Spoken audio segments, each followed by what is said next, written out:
미국의 혁신 역사를 이렇게 돌아보면 정말 대단하죠. 뭐 벨 연구소부터 시작해서 IBM, 인텔, 애플, 인터넷까지요.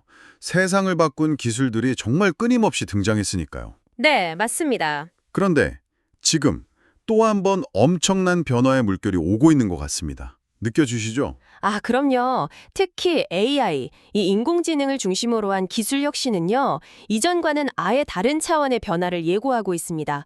뭐랄까, 새로운 산업혁명, 그 시작점에 서 있는 듯한 느낌이죠. 네, 그래서 오늘 저희는 바로 이 변화의 최전선에 있는 기업이죠. 엔비디아. 이 엔비디아의 최신 GTC 2025 키노트를 한번 집중적으로 파헤쳐 보려고 합니다. 네. 청취자 여러분께서 보내주신 키노트 발표 내용을 바탕으로요. 이 발표된 기술들이 대체 어떤 의미를 가지는지, 또 앞으로 어떤 변화를 가져올지 그 핵심을 좀 깊이 있게 들여다보겠습니다. 아, 이번 키노트 정말 방대했습니다. 다룰 내용이 너무 많았는데요. 뭐 큰 줄기를 따라가 보면 일단 컴퓨팅 방식의 근본적인 변화가 있고요. 네. 또 AI 개념 자체가 확장됐죠.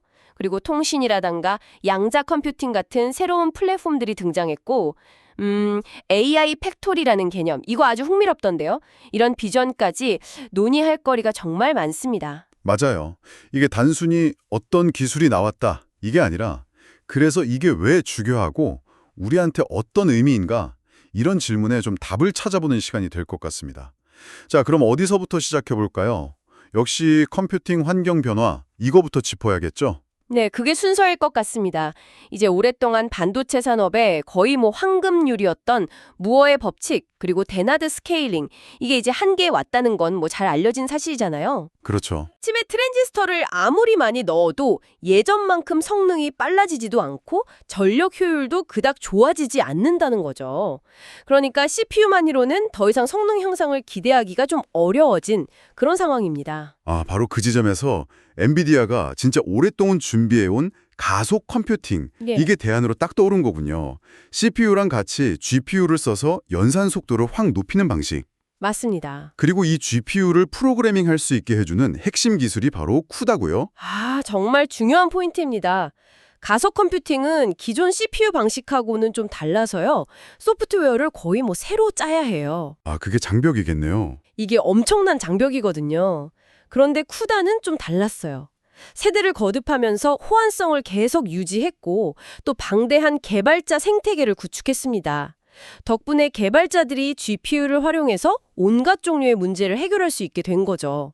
어쩌면 쿠다가 없었다면 지금의 AI 혁명은 상상하기 어려웠을 겁니다. 네, 키노트에서도 이 쿠다 기반 라이브러리들이 정말 활약하는 모습이 인상적이었습니다. 뭐 하나하나 다 말씀드리긴 어렵지만 예를 들어서 반도체 생산의 핵심 공정을 혁신하는 쿨리소, 이거는 이미 TSMC나 삼성 같은 데서 쓰고 있다고 하고요. 네, 맞아요. 복잡한 물류 경로를 최적화하거나 또 과학자들이 시뮬레이션을 훨씬 빠르게 돕거나 정말 다양한 분야에서 쓰이고 있더라고요. 네, 단순히 계산 속도만 높이는 게 아니라 아예 산업 자체를 바꾸고 있는 그런 느낌? 맞습니다. 어떤 특정 분야의 문제 해결을 넘어서서 이제는 뭐 의료, 제조, 로봇, 자율주행, 통신, 거의 모든 산업의 기반 기실, 그러니까 플랫폼으로 자리를 잡아가고 있는 거죠. 가속 컴퓨팅이 이제는 정말 거스를 수 없는 대세가 됐다. 이걸 보여주는 겁니다. 이런 가속 컴퓨팅하고 AI를 기반으로 해서요.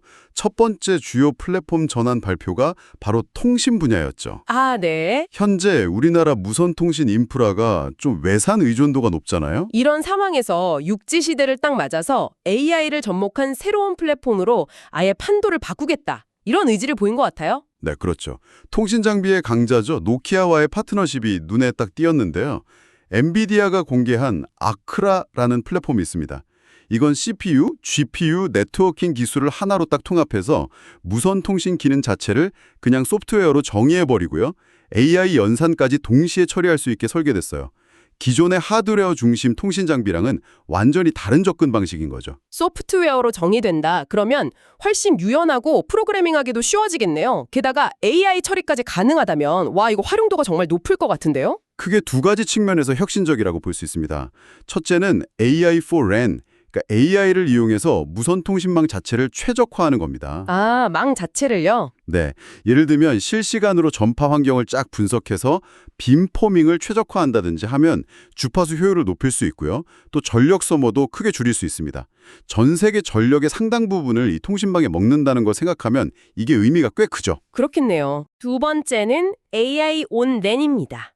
통신망 위에서 AI 서비스를 구현하는 거예요. 기지국 자체가 하나의 엣지 AI 컴퓨터가 되는 거죠.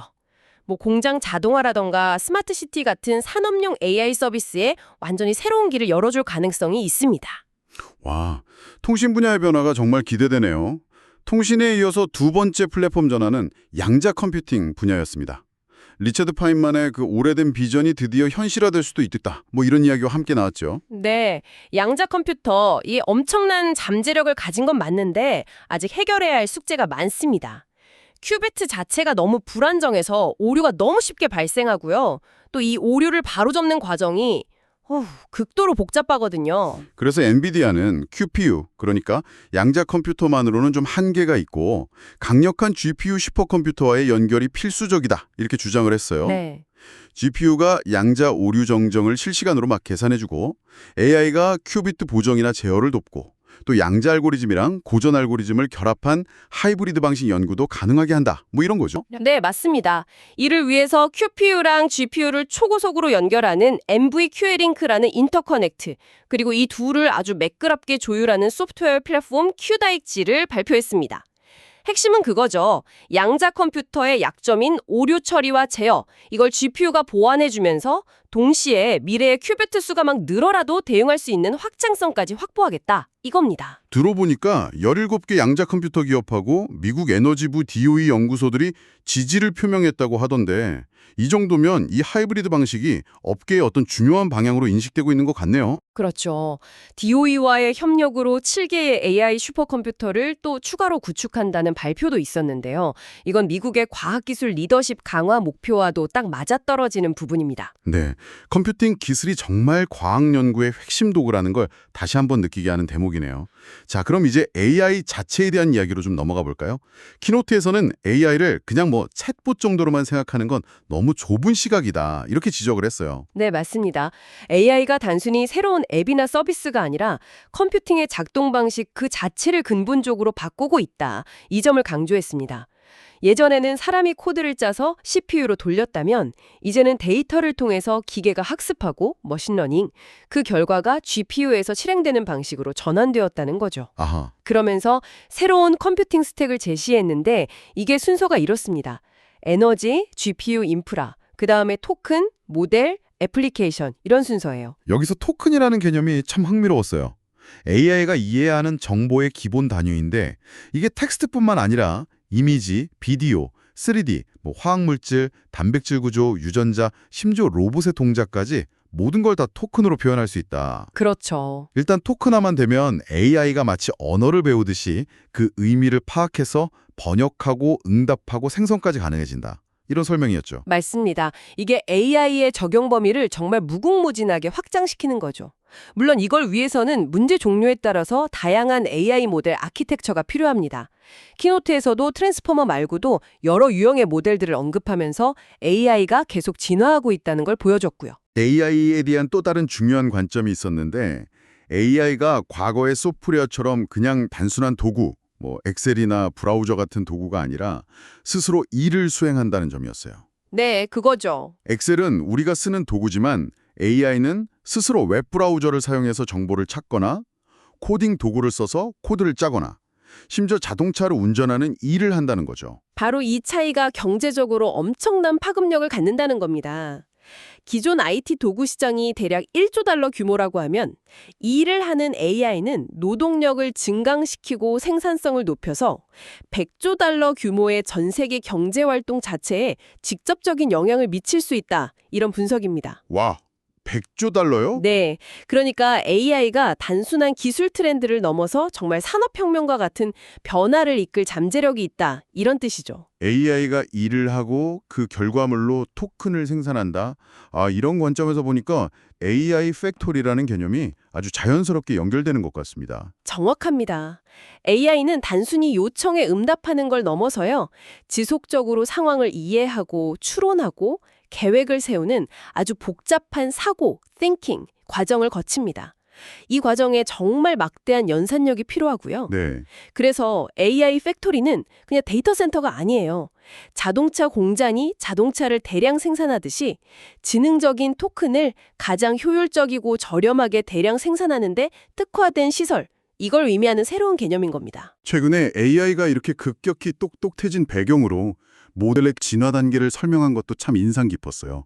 데이터를 그냥 외우는 단계를 넘어서 기술을 배우고 이제는 스스로 정보를 탐색하고 사고하는 수준까지 왔다. 이런 얘기였는데 특히 이 사고, 그러니까 추론 단계에서 연산량이 폭발적으로 증가한다고 했죠? 그렇습니다. 이게 바로 AI 분야의 선순환 구조를 만들고 또 가속화시키고 있습니다. 모델 성능이 좋아지면 사용자가 늘고 유료화 가치가 생기죠. 그럼 수익이 늘고 더 많은 컴퓨팅 자원에 투자할 수 있게 되고 이건 다시 모델 성능을 높이는 이 순환이 점점 더 빠르게 돌고 있는 겁니다, 지금. 그런데 아까 무어의 법칙은 끝났다고 했잖아요. 이렇게 막 급증하는 AI 연산 수요를 감당하면서 비용까지 낮추려면 뭔가 좀 특별한 방법이 필요했을 텐데요. 바로 여기서 엔비디아의 핵심 전략이죠. 극한의 공동 설계. 이게 딱 등장합니다. 칩 하나만 잘 만드는 게 아니고요. 아키텍처, 칩, 시스템, 네트워킹, 소프트웨어, AI 모델까지 이 전체 스택을 그냥 한꺼번에 최적화해서 설계하는 방식입니다. 통째로요. 네, 개별 부품만 개선해서는 얻을 수 없는 그런 성능 향상과 비용 절감을 달성하겠다 이겁니다. 그 결과물이 이번에 발표된 블랙웰 아키텍처 기반 시스템들이군요. 특히 여러 GPU를 막 하나처럼 묶어서 성능을 극대화하는 방식이 아주 인상적이었습니다. 네, 맞습니다. 예를 들어서 GB200 NVLink 72 시스템은요. 72개의 GPU를 초고속으로 연결해서 마치 하나의 거대한 가상 GPU처럼 작동하게 만듭니다. 키노트에서는 이걸 설명하려고 전문가 혼합 모델을 예로 들었죠. 네네. 거대 모델을 여러 작은 전문가 모델로 나눈 방식인데 이 블랙웰 시스템은 각 전문가 모델이 더 많은 생각할 시간, 그러니까 대역폭을 갖게 해서서 훨씬 빠르고 효율적으로 추론할 수 있게 해준다 이겁니다. 결과적으로 이전 세대보다 GPU당 성능을 10배나 높이고 세계에서 가장 저렴하게 토큰을 생성할 수 있게 되었다고 발표했어요. 이게 또 AI 선순환을 더욱 가속하는 중요한 동력이 되겠죠. 와, 10배요. 이런 압도적인 성능이랑 효율성 때문에 주요 클라우드 기업들 투자가 어마어마하게 몰리고 있다는 데이터도 나왔었죠. 2026년까지 블랙웰이랑 차세대 루벤 시스템에 대한 누적 투자가 5천억 달러에 달할 거다. 이런 전망은 정말 입이 딱 벌어질 정도였어요. 그렇죠. 근데 이게 단순히 AI 열풍 때문만이 아니라 기존 컴퓨팅 환경이 가속 컴퓨팅으로 전환되는 큰 흐름, 그리고 AI 플랫폼으로의 전환이라는 이 두 가지 거대한 변화가 동시에 일어나고 있기 때문이다. 이 분석이 상당히 설득력이 있었습니다. 그리고 이 복잡한 시스템을 미국 내에서 생산한다. 메이드 인 아메리카 영상도 좀 의미심장했죠. 네, 봤어요. 실리콘 웨이퍼부터 시작해서 최종 맥 조립까지 수많은 부품과 공정을 거치는 이 첨단 시스템 생산이 미국 제조업 부활과 연결된다. 이런 메시지를 던진 거죠. 2016년에 첫 AI 슈퍼컴퓨터 만들 때는 칩 하나만 설계하면 됐는데 이제는 수많은 특수칩들을 동시에 극한의 공동 설계해야만 이런 혁신이 가능하다. 이걸 보여준 겁니다. 그리고 차세대 플랫폼 루벤, 실물 공개도 정말 놀라웠어요.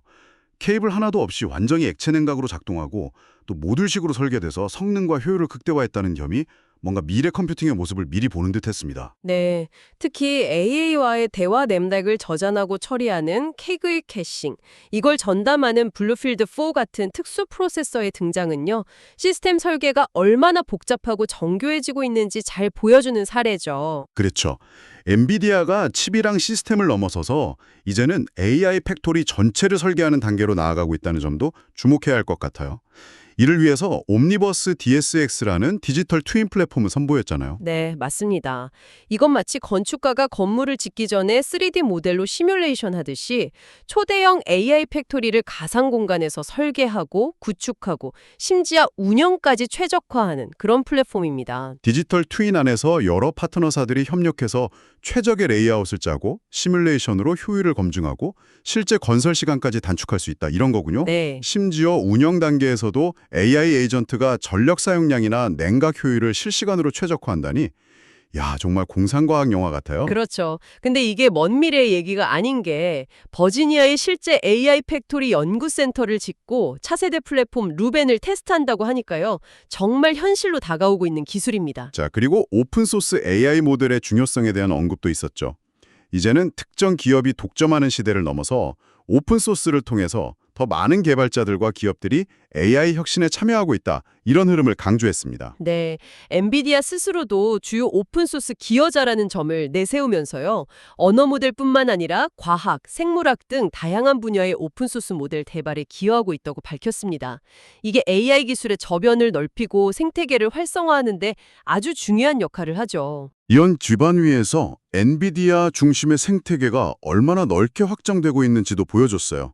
수많은 AI 스타트업부터 시작해서 AWS, 구글, 마이크로소프트 같은 거대 클라우드 기업들, 그리고 서비스나우나 SAP 같은 기업용 소프트웨어 회사들까지 엔비디아 기술을 자기들 플랫폼에 막 통합하고 있다.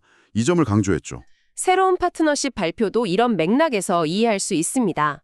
사이버 보안 기업인 크라우드 스트라이크와 협력해서 AI 기반 위협 탐지 및 방어 능력을 강화하고 또 데이터 분석 플랫폼 기업 팔란티어와 손잡고 정부나 기업 고객의 데이터 처리 및 분석 속도를 높이는 등 AI의 영향력을 산업 전반으로 확산시키려는 그런 노력이 엿보였습니다. 자, 이제 AI가 디지털 세계를 넘어서 물리적인 세계와 만나는 지점, 바로 물리적 AI, 피지컬 AI, 즉 로보틱스 분야로 한번 넘어가 보죠. 이 부분도 상당히 흥미로웠습니다. 네, 물리적 세계를 이해하고 상호작용하는 로봇, 이걸 만들기 위해서는 세 종류의 핵심 컴퓨터가 필요하다 이렇게 설명을 했는데요. 첫째는 로봇의 두뇌가 될 AI 모델을 훈련시키는 슈퍼컴퓨터, 블랙웰 같은 거죠. 네. 둘째는 로봇이 가상 환경에서 안전하게 학습하고 테스트할 수 있는 시뮬레이션 및 디지털 트윈 컴퓨터. 이건 옴니버스 기반이고요. 그리고 셋째는 실제 로봇에 탑재돼서 세상을 인식하고 판단하고 움직이는 임베디드 컴퓨터, 제슨 토어 같은 겁니다. 이 모든 것이 결국 쿠다라는 공통 플랫폼 위에서 작동한다. 이 점을 강조했죠. 실제 공장 자동화 사례로 폭스콘과의 협력을 보여줬는데 디지털 트윈으로 공장을 설계하고 시뮬레이션으로 로봇을 훈련시킨 다음에 실제 공장에서 AI 기반 비전 시스템으로 모니터링하는 이 전 과정을 쫙 연결해서 보여준 게 참 인상적이었습니다. 제조업 혁신과도 직결되는 부분이고요. 특히 휴머노이드 로봇에 대한 기대감을 숨기지 않았어요.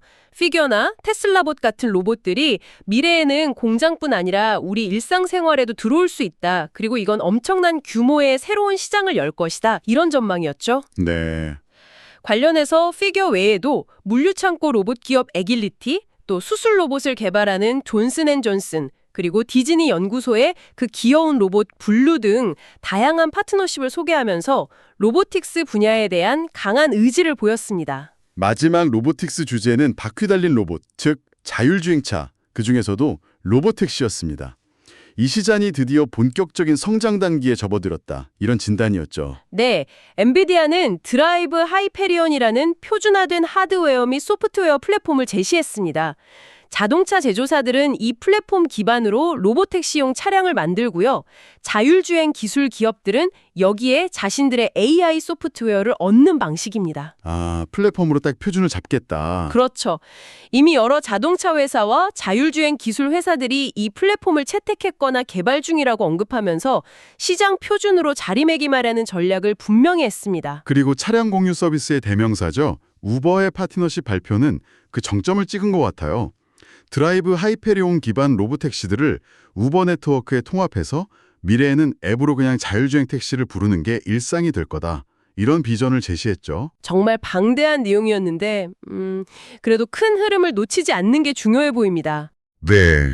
맞습니다. 오늘 GTC 2025 키노트를 통해 본 엔비디아의 비전을 한번 요약해 보자면요.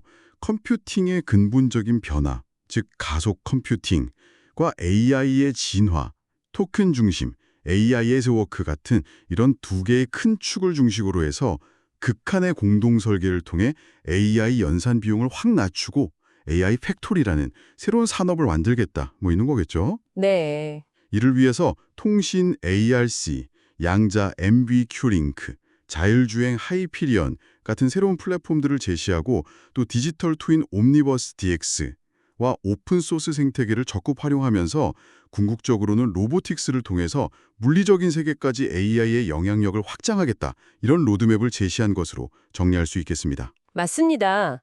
그리고 이 모든 기술 발전이 각각 따로 노는 게 아니라 서로 아주 긴밀하게 연결돼서 시너지를 내고 있다는 점, 이게 핵심입니다. 더 강력한 컴퓨팅은 더 똑똑한 AI를 만들고 이건 다시 새로운 하드웨어와 소프트웨어 서비스를 요구하게 되고요. 그 결과로 과학적 발견부터 산업의 효율화, 일상생활의 변화까지 거의 모든 영역에서 혁신의 속도가 더욱 빨라지고 있습니다. 우리는 정말 놀라운 기술 변화의 시대, 그 한가운데 서 있는 것 같습니다. 네. 오늘 저희와 함께 이 흥미진진한 기술의 미래를 함께 탐색해 주신 청취자 여러분, 정말 감사합니다. 다음 시간에도 깊이 있는 분석으로 찾아뵙겠습니다.